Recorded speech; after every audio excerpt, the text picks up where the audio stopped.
Bismillahirrahmanirrahim. Assalamualaikum warahmatullahi wabarakatuh. Salam sejahtera pelajar-pelajar sekalian.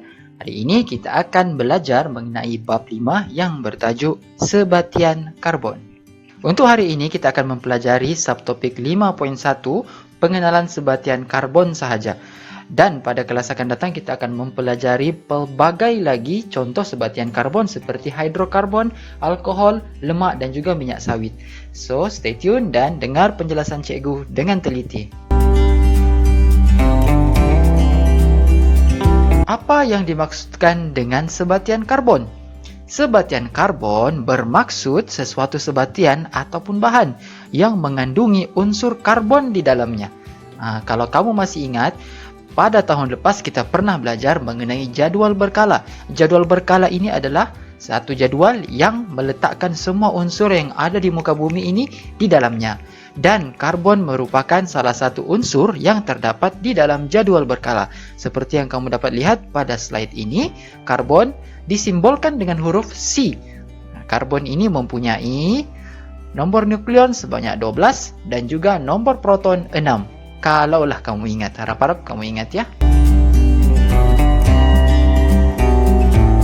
Sebatian karbon terbahagi kepada dua, yaitu sebatian karbon organik dan sebatian karbon bukan organik. Sebatian karbon organik ini senang saja, maksudnya dia berasal daripada benda hidup. Organik ini maksudnya berasal dari benda hidup. Senang saja ya, ingat. Dan sebatian karbon bukan organik bermaksud ianya berasal dari benda bukan hidup. Maknanya benda mati lah, yang tidak pernah ada nyawanya. Itu maksudnya. So ingat ini, dua jenis sebatian karbon. Karbon organik dan sebatian karbon bukan organik. Sekarang kita akan melihat contoh-contoh sebatian karbon organik. Untuk memudahkan kamu mengenal pasti adakah sesuatu sebatian karbon itu organik ataupun bukan, kamu cuma perlu mengetahui asal-usul sesuatu bahan itu. Sekiranya ia berasal daripada benda hidup, ianya adalah sebatian karbon organik. Sekiranya ia berasal dari benda yang tidak hidup, dia bukan organik. Ya, contohnya di sini yang pertama, petroleum. Petroleum adalah sebatian karbon organik. Mengapa? Petroleum ini seperti yang kamu tahu adalah sejenis bahan api fosil yang kita guna sebagai bahan api untuk pelbagai kegunaan. Tapi mengapa petroleum dikategorikan sebagai sebatian karbon organik? Senang sahaja. Ingat asal-usul petroleum. Ianya berasal daripada tumbuh-tumbuhan dan juga hidupan dari zaman lampau yang telah mereput berjuta-juta tahun dan berubah kepada petrol. Kita akan bincangkan mengenai petroleum dalam subtopik akan datang. Jadi petroleum adalah sebatian karbon organik. Contoh yang kedua, kain sutra. Ianya berasal daripada ulat sutra. Ulat itu hidupan kan? Contoh yang ketiga pula, arang kayu. Arang kayu berasal daripada kayu yang mana merupakan tumbuhan yang hidup. Jadi dia adalah sebatian karbon organik. Contoh yang keempat pula, pelbagai jenis makanan yang mengandungi karbohidrat, protein dan juga vitamin. Ini adalah contoh-contoh sebatian karbon organik kerana kebanyakan makanan kita adalah berasal daripada haiwan dan juga tumbuhan yang merupakan benda hidup.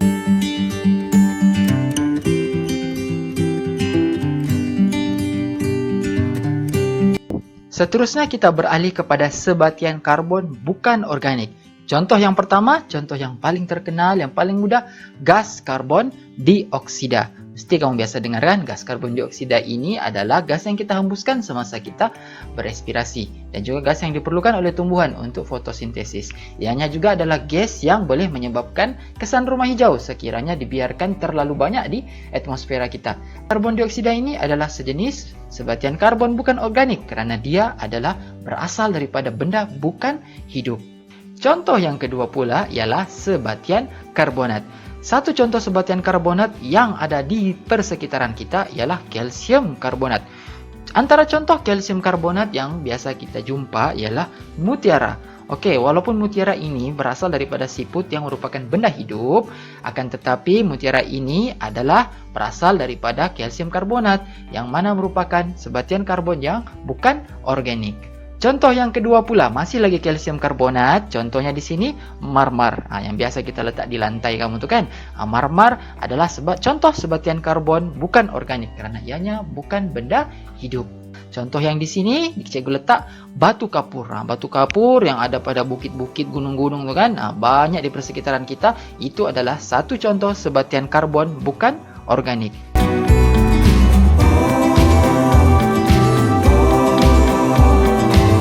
Yang seterusnya kita akan belajar mengenai kitar karbon.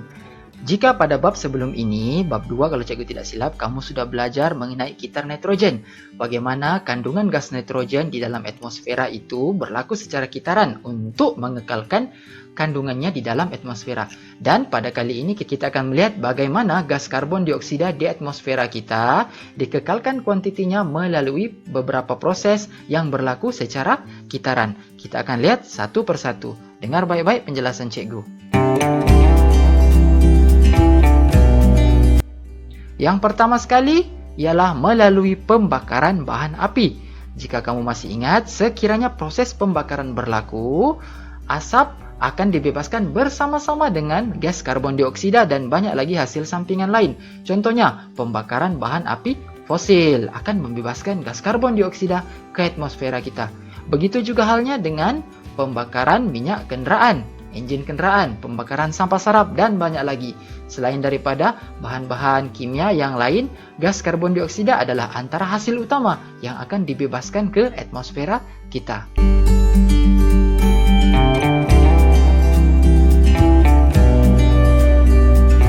Proses yang kedua pula ialah respirasi daripada tumbuhan hijau. Selepas menjalani fotosintesis, tumbuhan hijau akan berespirasi untuk membebaskan gas karbon dioksida ke atmosfera.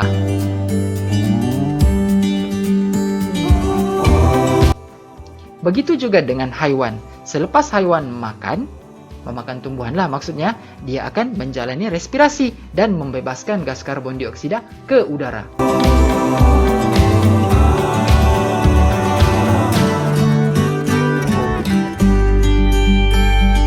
Proses yang seterusnya pula ialah proses perebutan.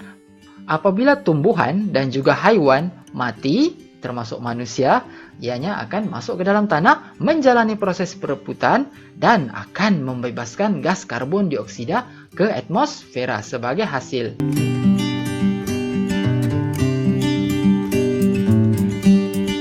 Selain daripada itu, tumbuhan dan juga haiwan yang akan mati akan membentuk bahan api fosil.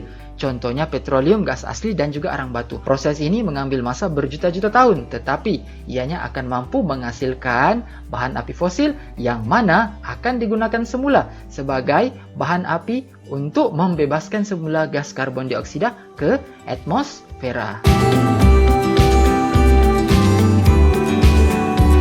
Tetapi ada satu lagi proses yang mana akan menyeimbangkan proses pelepasan karbon dioksida ke udara, yaitu proses fotosintesis. Ianya adalah satu-satunya proses di dalam dunia ini yang akan mengambil kandungan karbon dioksida di atmosfera untuk dijadikan sebagai bahan fotosintesis tumbuhan. Kamu tahu kan apa syarat-syarat fotosintesis? Cahaya matahari, air, dan juga karbon dioksida.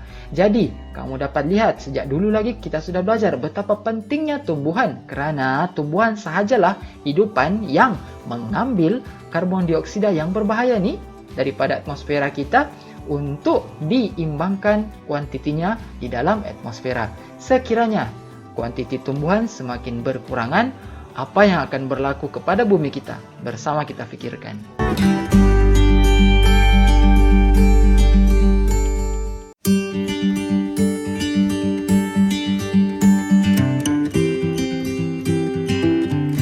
Kesimpulannya di sini, cikgu mau kamu ingat proses-proses yang akan membebaskan karbon dioksida ke udara adalah seperti pembakaran bahan api. Yang kedua, proses respirasi. Dan yang ketiga, proses perebutan, manakala proses fotosintesis adalah proses yang akan menggunakan gas karbon dioksida dan menyeimbangkan kuantiti karbon dioksida di dalam atmosfera kita.